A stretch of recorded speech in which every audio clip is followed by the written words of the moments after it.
We are live on Facebook. Hi, everyone. This is your friend, proud P3 student pharmacist, Monica. I am so lucky to be here again. This is our third Facebook Live, and we are joined here by Dr. Best and Dr. Yam, and of course, as always, Sahar. Thanks so much. Before we get started, of course, I wanted to say thank you for all those who send us their questions already. And if you're watching us right now, thank you again. Please make sure you like, share this video. We're live to answer all your questions in regards to our curriculum here at UC San Diego SCAC School of Pharmacy and Pharmaceutical Sciences. Before we get started, I'd like to, spend some time to have Dr. Best and Dr. Yam introduce themselves, if that's okay. How are you doing, Dr. Best, Dr. Yam? Hi, Great. I'm Dr. Best, doing well. I'm a professor here in the School of Pharmacy. I'm also a professor in the Department of Pediatrics because I do pediatric research, and I specialize in an area called pharmacokinetics. And I'm also the Associate Dean in charge of education, so know a lot about our curriculum in general. And my name is Felix Yam. I'm faculty at the School of Pharmacy. I teach in the third year therapeutics course, and my specialty is in cardiovascular disease. And I have a clinical practice at the VA. I also direct the experiential program for fourth year students. Thank you so much. And I think Sahar has, there we go. I think we have questions already sent to us, but the first one is, I know that the school is on pass, no pass honor system. How important is it for students to aim for honors? How does this grading system impact residency, for example? And you're free to. Okay, I'll start. I'm not a residency program director, so I cannot answer from their perspective. In general, the goal of our curriculum and the pass, no pass is to try to improve teamwork and collaboration, which is what we're expecting you to do as a healthcare professional. And we feel like this engenders that. We also expect you to learn the material to know it for your future. You can't just cram and forget when you move on to the next course. You have to actually maintain your knowledge as you go forward. And we feel like focusing on the content rather than the points and the grade helps with that. And that being said, I do know that a lot of students strive to get honors in the classes in which they're offered. And I know that some residency programs do look at that, and they do appreciate seeing some honors in the transcript. We actually looked at this a few years ago, and you can get a residency with any number of honors. So there's a small correlation, but it's not really a big one. We've had students get 0 honors in the entire curriculum and match for their top choice residency. We've also had some students with a ridiculous number of honors not match for a residency for other reasons. So there's a lot that goes into residency matching. And in general, our students are quite successful at matching for residency, regardless of the number of honors they get. This is exciting for me to hear, honestly. Yeah, I agree with what Dr. Best said. Our students have been successful with our system, and hearing from program directors, I think they're used to the quality of students that we produce and have been able to look past our honors pass system and really not consider it as much because we've had such good success with our students. You guys talked more about the pass, no pass grading system, honors and all that. Can you tell us a little bit about that system and how it encourages group studies and how the program encourages students to work together?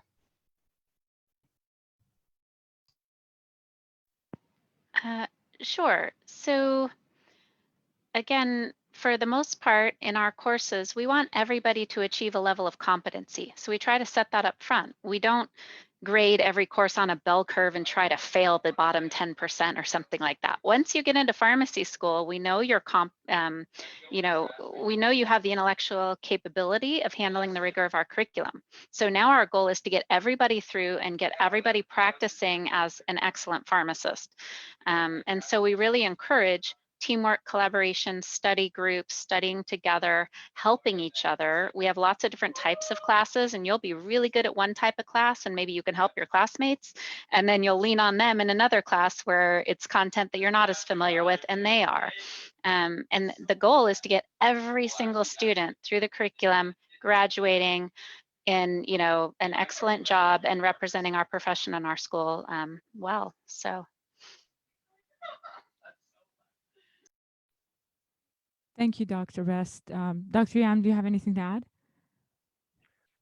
No, the only thing I would add is that, interestingly, with the honors pass system, we still have most of our students. I find, at least in my course, they're always striving to do the best that they can on their exams. So it's not that we don't see students caring any less about their grades, and I think we're just fortunate to typically have students that really try their best regardless. And that's, I think, part of it is because we love our school so much. On behalf of all my classmates. We have another question here saying, what recommendations do you have for students matriculating into the program? I think this is, you know, talking about the preparation side of it. And so if you want me to speak a little bit about that, I'm totally down, but I'll let you go first. Well, I'll start. I think one of the main things, at least when I think about my experience in pharmacy school, is taking advantage of all the opportunities, because you spend a lot of time in the classroom learning a lot of different materials, but just as important is being involved in organizations, participating, networking, because at the end of the day, and when you graduate, those are the things that are really going to help you advance in your career, either get a residency or get a job. So one thing I would say is not to neglect all the extracurriculars that will help you after pharmacy school. And I'll just add, when it comes to preparing for our curriculum, I mean, if it's been a while since you've been in some of your science courses, it never hurts to review some of your physiology and your chemistry. When you start, if you've never been on a quarter system, do not fall behind. You can't really, because you'll have an exam week 3, fall quarter of P1 year. It's my exam. It's the first one you'll hit. So you really can't fall behind, but you'll be surprised how fast it goes if you're used to semesters. So if you're expecting to, you know, spend 2 or 3 weeks transitioning and, you know, seeing your family and doing some other stuff, realize no. The day you start pharmacy school, you're in it, and we get going quick. So so plan accordingly. You'll like it. It's, you know, it's very exciting, but we jump right in. So I agree. Yeah, I did not have time to. Yeah, it was really fast paced. But again, I was told before, you know, starting school, they're like, Monica, you need to memorize your top 200 drugs before starting. And honestly, I didn't do that. And I'm a P3. I'm passing all my courses. I'm doing well. So if you want to take a break before starting and for your mental health, that's also okay, because I mean, we go through a lot. And if you want to take a break before starting, that's something you could do. And they'll be sure to not make you fall behind. Our faculty, Dr. Betts, you were great. You made sure that we were on top of our work. And I mean, when I was a P1, I was in class, so it was different than now. But yeah, everyone is there for you whenever you need help. So that's something I had to add. There is another question. I don't know if Sahar. Yes. So the next question is, how accessible are the faculty when a student is in need of help? For example, if a student is struggling, what resources are available? okay, I'll start with that one. We have a number of resources. Again, once you're in pharmacy school, we are determined to get you through it and get you to the finish line as an excellent pharmacist. So right off the bat, we have small class sizes. So don't be surprised if the course chair, like me, emails you directly and says, can we meet? I want to talk to you and make sure you're, you know, getting this material. You seemed confused, you know, let's schedule an office hour. So nearly all of the faculty are available for meetings, office hours. They put on review sessions. They contact you if you struggle with any of your quiz or a midterm or anything like that. We generally set up a program so that you know, we know that you'll be successful and pass the course. We also offer tutoring. So we have peer-to-peer tutors. If anybody is just feeling overwhelmed by a particular class, they don't feel comfortable with the material, we recruit other students who have done well in that class to help get you through that class.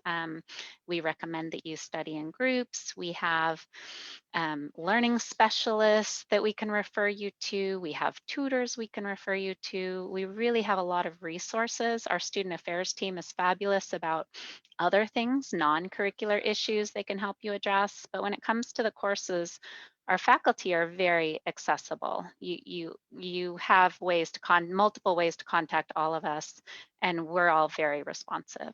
So, in my opinion. Yeah, I second everything that Dr. Best said. I don't have anything else to add other than the fact that I think we're fortunate our class sizes are small enough that allows us to really reach out to individuals if they're struggling. And Dr. Best, thanks so much for all that you've done for us, especially for our, you know, class. Even during COVID-19, when the pandemic started, it was very difficult for all of us. And I, for example, I contacted Dr. Best. I was like, there's something going on. We need your help, and please, you know, advocate for us, because P2 year is kind of a little bit different. And if you guys are willing to speak, you know, in terms of how different it is from other years, that would be amazing too. But it was challenging during COVID-19, and Dr. Best was one call away. She's another example of a faculty who was one call away from making changes and making sure that we were heard and everything was okay and smooth. So thank you for that. There is a question that is, you know, not on the same topic, but if you want to talk about P2 year, I can wait. Dr. Best, I know you unmuted. I was just going to add something different, but related to what you just said. So we're not a brand new program anymore. We started in 2002. We've got some experience under our belts, but we're still flexible enough because none of us will say, oh, we've been doing it this way for 50 years. We haven't been. And so we actually generally are very amenable to suggestions for change. And when they're good ideas, we try to implement them as quickly as possible. So you often see a student comes up with a good idea, and by the very next course, we've already talked to that course director and they've already implemented it.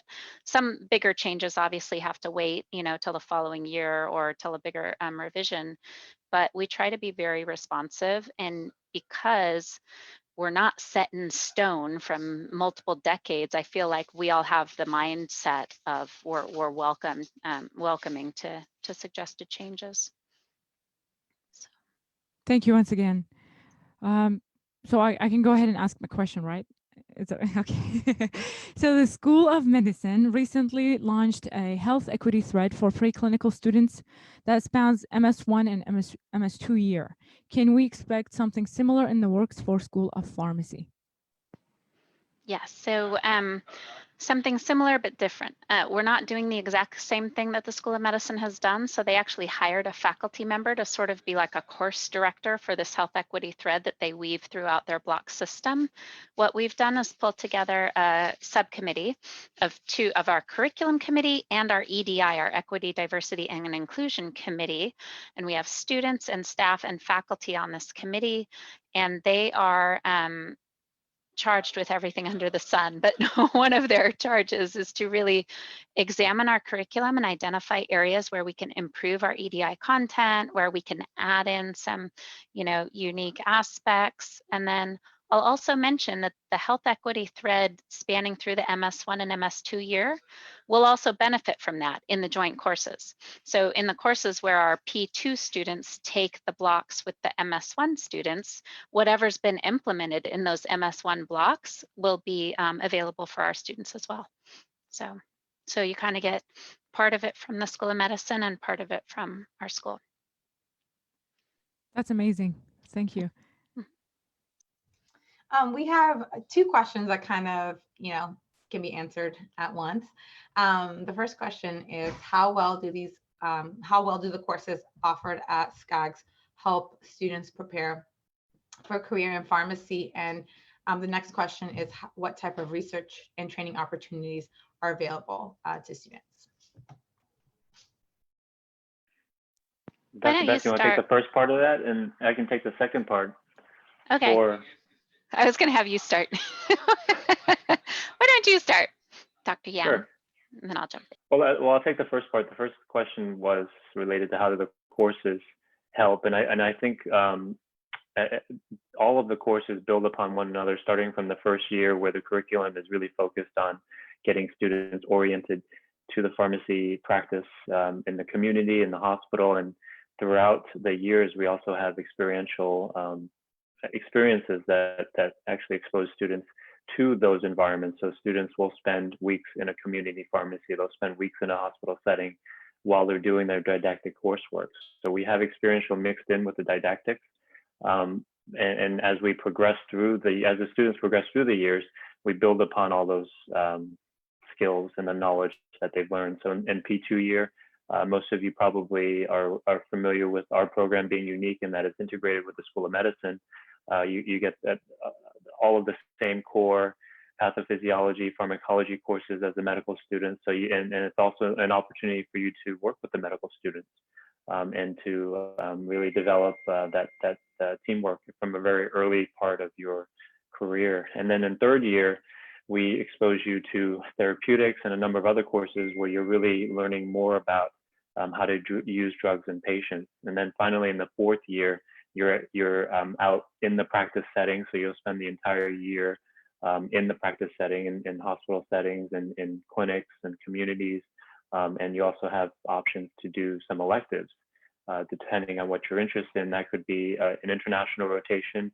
It could be a research rotation. So you'll have opportunities to do lots of different rotational experiences in your fourth year. So each year really does build upon one another, and throughout the curriculum, we have experiential opportunities for you to actually get hands-on experience.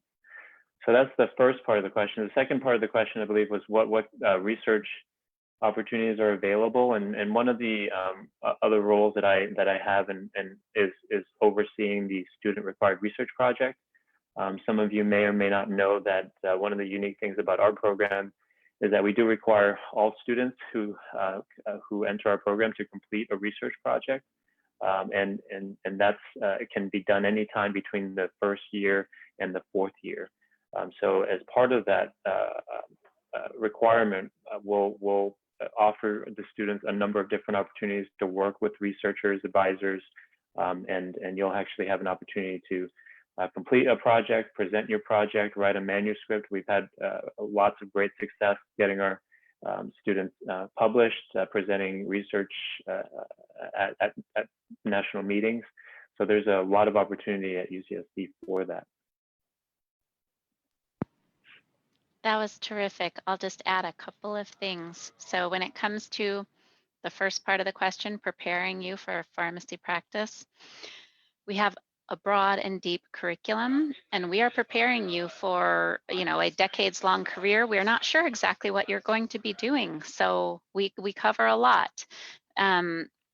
We have seen some initial success. In case you weren't aware, we had the highest passing rate on the NABPLEX for 3 years in a row out of every school of pharmacy in the entire country in 2017, 2018, and 2019. So if the board exam is an indicator, then we prepare you. We're the #1 school in preparing to pass the NABPLEX. We also get the highest scores on the California board exam of all the California schools. So we're clearly covering what the licensing bodies expect you to know as a practicing pharmacist, just as one sort of indicator of the strength of our curriculum. The other thing I'd like to comment upon for the research, so I do research as a big part of my job, and those who are interested in research, the opportunities are endless at UCSD. We have so many strong researchers. There's so much to get involved with.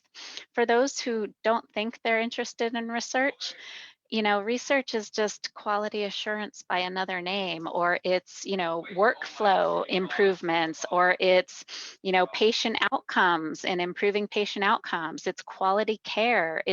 There are so many ways to approach the research project because it's quite flexible in ways that you'll find very valuable and you'll be expected to do as part of your career, even if you do not go into research. Nearly every career path involves some element of tracking outcomes or improving the quality of the care you're providing. And so by giving you some formal training in research, you'll be better prepared for all of those clinical scenarios where you are expected to, in fact, improve patient outcomes. So those who aren't interested in a, you know, career in research still find themselves very much at home at our school. You don't have to focus on research at all. We provide you with, you know, a broad range of clinical opportunities, and then you can find a research project that best fits your interests. So. Thank you. I really appreciate that. There's another question real quick from another student asking if there are any electives offered and are they required? Yes and yes. You are required to take electives, not very many. So you have to take 11 units worth of electives in the first 3 years. And then in your APPEs, your advanced practice rotations, again, you get some elective rotations as well. So we do offer a wide variety of electives, both within our pharmacy school and more generally in the health sciences. You can take electives that are offered to the medical students in the School of Medicine. We're adding in electives that are offered to the public health programs because we're launching a new public health school. So when it comes to the numbers and topical areas of electives, it's really quite broad. And when it comes to experiential electives, we also have a huge number that Dr. Yam could maybe comment on. So the experiential electives, we do have a large number. In your 4th year, you'll have an opportunity to complete at least two electives, and they can range. It's so broad in terms of our offerings. We have electives in veterinary medicine, if that's something you're interested. We have industry electives, and we have rotations that you can actually create on your own if you can identify an opportunity. That's always something that we'll explore with the students. So there's really a broad range of options for our students in their 4th year. And as an academic medical center, we have every clinical specialty you can imagine under the sun as a potential for an elective, along with the pediatric hospital, along with military hospitals. You know, we have a lot of partners as well with elective offerings. And I mentioned earlier, we have international offerings as well. And if that's something that you're interested in, we'll work with you to identify a preceptor and a site, and that can be one of your electives as well. Thank you. That's really good to know because I get questions all the time in admissions regarding electives, and I didn't know that information. So now I'll remember it moving forward. We did get another question, and it was, are students allowed to take less than the required units per quarter in case of a life emergency? And are there any deferments available? So that's more of a student health, our student affairs type of question, but I know a little bit about it. Life happens to all of us. Sometimes there are unexpected obstacles, and we have various ways where if somebody requires a leave of absence, we can set that up. If somebody needs a modified schedule and an individualized academic plan, we have a lot of experience doing that as well. We've had students with health issues, we've had students have babies, we've had, you know, family issues, all sorts of things that, you know, can necessitate some adaptations. And we just work with the individual student and come up with a plan. There are some repercussions if you take less than a full load. It depends. Your financial aid could get affected and your housing could get affected. And so again, luckily we know that, and we can walk through all of the options and repercussions to make sure that you don't make a mistake and inadvertently put something in jeopardy. So yes. It is 4:26, and sorry for keeping you late, but we before we end it, I wanted to ask for your, final thoughts, recommendations for students, you know, not yet ready to apply, or anything in general. The floor is yours before we end it. Thank you so much for everything, honestly. That's pretty wide open, Monica. Maybe just say how amazing we are and welcome everyone to Dr. apply Beth, for our I'll amazing take your school. lead. Okay, we have an amazing program. There How's you that? go. We have faculty who are really excellent teachers, excellent clinicians, excellent researchers, and who care about the success of our students deeply. We have staff who just go the extra mile to make sure all of the students are successful, and we're small enough that it feels like family. And so we all enjoy being here. It's part, kind of part of our fabric of being. So, so if that appeals to you, this is a great place to come. So how's that? That was amazing. That's it. Dr. Yam. I agree. That's it. That covers everything. Thank you so much again for joining us. And I can't wait for our next live session. So please, if you haven't followed us, do so. And I love you guys so much. Big hugs and kisses. And I hope to see you around sometime after this pandemic is over. Ciao. Have a wonderful day and take good care. Bye-bye. Bye.